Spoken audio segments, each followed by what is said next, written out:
everybody, and welcome back to the I Am Passionate podcast. It's your host, Jaron. Kind of scrambling a little bit just because the Thursday Night Football game starts in about 10 minutes, and I'm not going to 100% rush through this episode just to get it out there.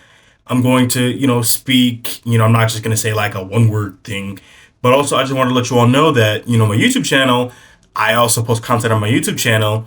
It's also my YouTube channel's name is at Mystical J Money, capital M, capital J and then capital M for like J Money. So just to go over last week, I was, I believe, 11-4. For this one episode, I truly did not go back and listen to some of my picks, and by that I mean I'm not 100% sure if I said the Broncos, Jags, Colts, and Cardinals. I'm not 100% sure if I picked them to win. If I did, please let me know in the comments whether you are from Spotify or from YouTube. But really, again, before diving into this week's picks, I just want to thank you all so much. The YouTube channel is getting a lot of interaction from the video games and the podcast, and Spotify, we're doing good. And, I just want to keep things up. And yeah, without yapping anymore, let's just go right into, tonight's game, the Vikings and Rams. I'm going to pick the Vikings. I believe they're going to bounce back against the Rams, who are still pretty beat up. But I do think the Rams will try to make it interesting. Give me the Vikings by 10 points. Cardinals and Dolphins. Tua Tagovailoa is the big story there, whether or not he plays. I know he originally was trying to play on Sunday. Am I surprised he's coming back? No. By that, I more so mean he's young, and if he was older, then maybe he would have truly considered retirement. But since he's still at the age where you would typically be in your athletic prime, that probably is persuading him. And a lot of people were clowning him because he had some takes that when we wake up in the morning, we wake up with a risk, and he's 100% right. Now, I mean, I understand that his case is a lot different. We're seeing athletes have CTE, which I'm pretty sure, and also from the movie Concussion, the Will Smith movie, you can only find CTE once an athlete has passed away. Well, not just athlete, once a person's passed away. So I'm just hoping, Tua the best, with his physical health. In regards to this Sunday, I think the Cardinals are going to win. I think if Tua plays, he's going to come out a little rusty, start a little slow, but then just one of those not enough time to make the comeback finish. My Ravens versus the Browns. I'm going to pick the Ravens, but I believe the Browns defense will have a great effort. I understand Deshaun Watson went down last week, and, a lot of fans, were happy. And I'm not going to really get into the whole Deshaun Watson situation in this specific episode. I'm more so thinking about it as in despite what you may think of Deshaun Watson, I'm not the type of person to cheer for, a specific player getting hurt.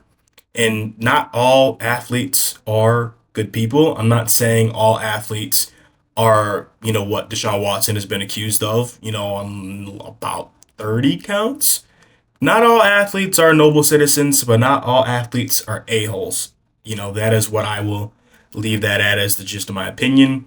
I do think the Ravens will play well, and I do think Lamar Jackson, he will have a better game running this week. By that, I mean his legs will win the Ravens the game. Packers versus the Jaguars. Give me the Packers. Jaguars will dominate. Packers will dominate the Jaguars. I don't really have too much to say about that game. Jets versus Patriots. Other than the fact that Devontae Adams will definitely score, the Jets will win. I don't really think the Patriots are going to be in the game for too long. Eagles versus Bengals.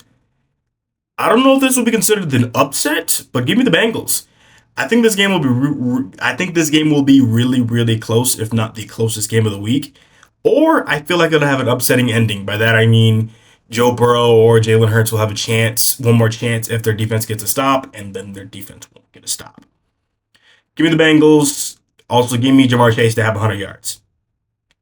Colts versus Texans.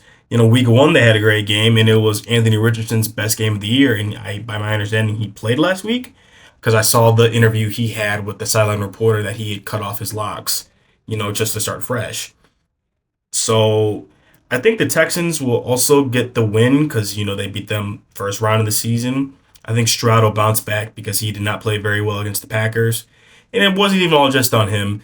The Texans offensive line did not help CJ Stroud at all. They just did not help. He was running for his life. I believe it was the most he's ever been blitzed in his career. Somebody please let me know if I'm wrong in the comments. And so moving on to Titans versus Lions. Lions, do I have to say much more?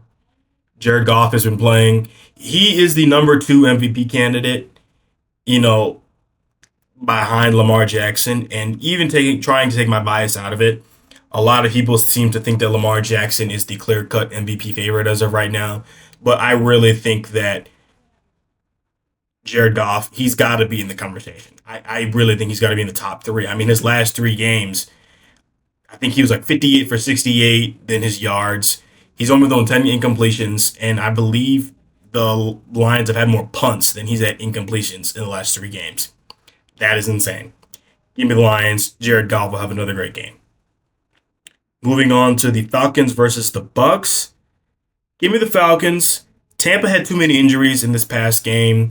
You know, I'm wishing a speedy recovery to Chris Godwin, speedy recovery to Mike Evans. And the other thing about the Bucks injury situation that I'll comment on is that a lot of people were like, dude, why were you playing Chris Godwin, on 10 points by less than a minute left?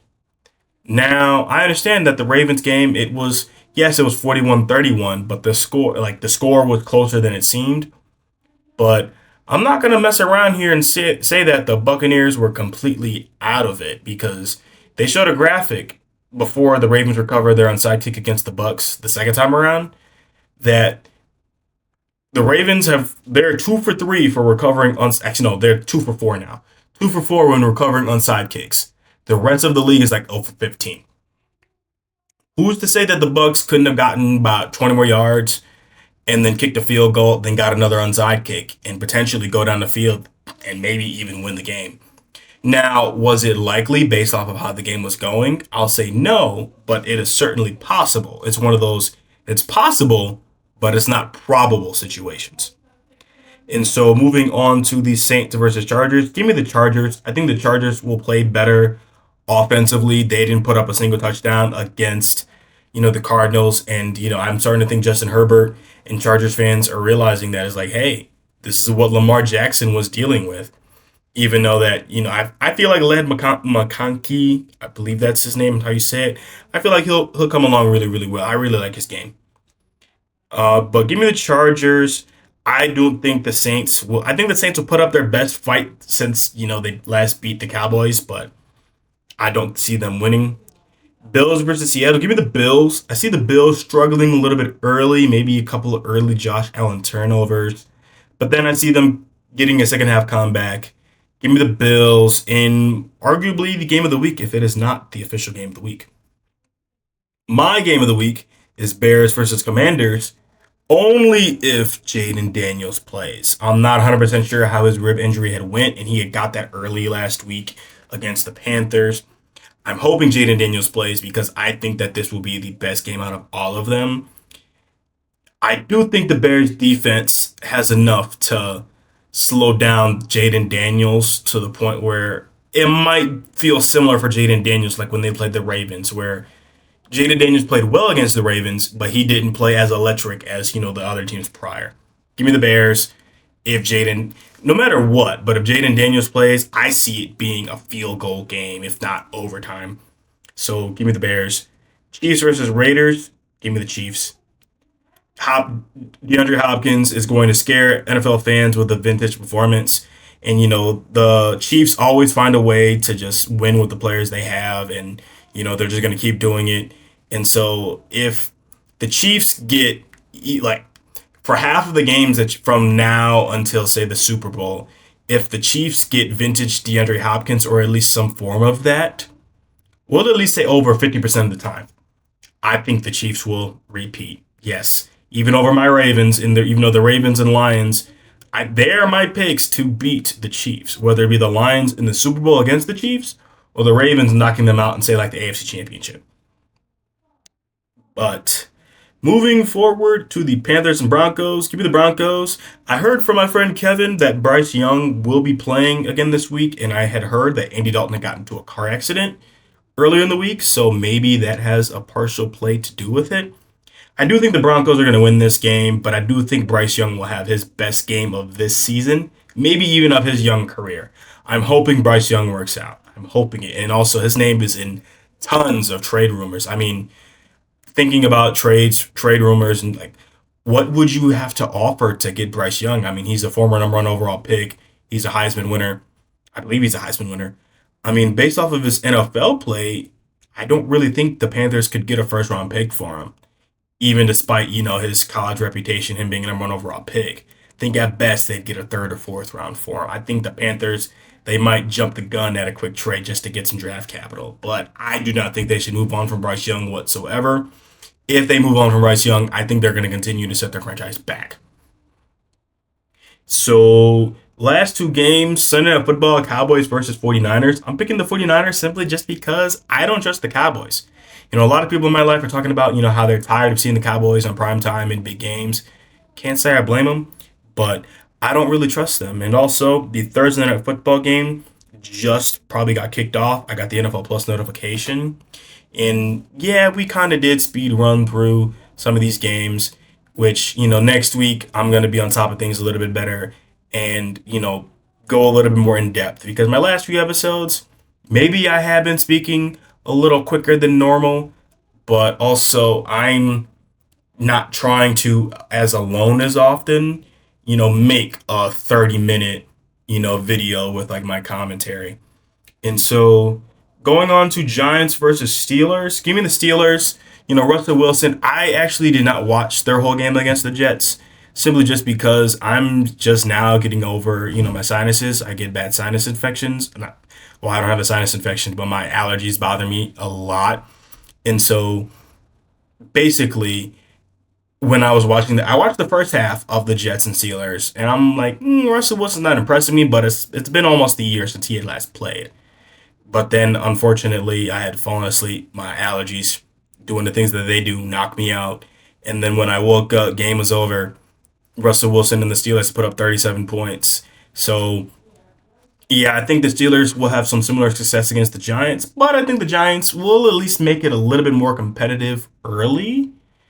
I do think but I don't trust Daniel Jones against the Steelers. I feel like TJ Watt's I feel like once that pass rush hits home in the first quarter, it's lights out. And also, the last comment I have about the Steelers is I was really, really happy to see Russell Wilson, applaud, Justin Fields for, leading the Steelers to a 4-2 record under Justin Fields. And, even though he's not starting now, I just think I think that's really, really good and really, really well deserved. And also, the last thing that I really touch on before kind of ending this rapid fire speed episode of the I Am Passionate podcast is really just to talk about fantasy football.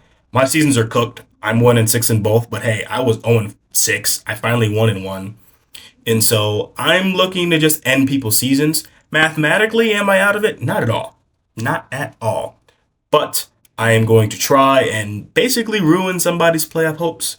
I ruined one potential person's playoff hopes because the fact that he lost to me, not saying that it's embarrassing or bad, but all I know is if the shoe was on the other foot, if I was 4-2 and I lost to somebody who hadn't won yet, I would be pretty salty. That's just me. I can admit it. But I just want to thank you all for watching the podcast, whether you watch the podcast on Spotify or YouTube. I really, really appreciate it. And stay tuned for both. And also, if you want to see the video aspect of certain podcasts, I had with my Sparking Zero episode, there was some video in that, not even just of, the video of me and Kevin speaking. I, also put in some video of Sparking Zero. I put in some video of My Hero Ultra Rumble. So those are in there. And, I have a podcast episode with me, Kevin, and David, and, future video podcasts on the way. Maybe next time I do a solo football episode, maybe I'll, have video of myself speaking. But enough yapping again. My voice is tired because I'll explain in the next episode why I feel like I've yapped a lot for the last 2 hours. I've used my voice too much. But thank you all for watching. Please leave a like, comment, and subscribe if you're on YouTube, and I'll see you next time.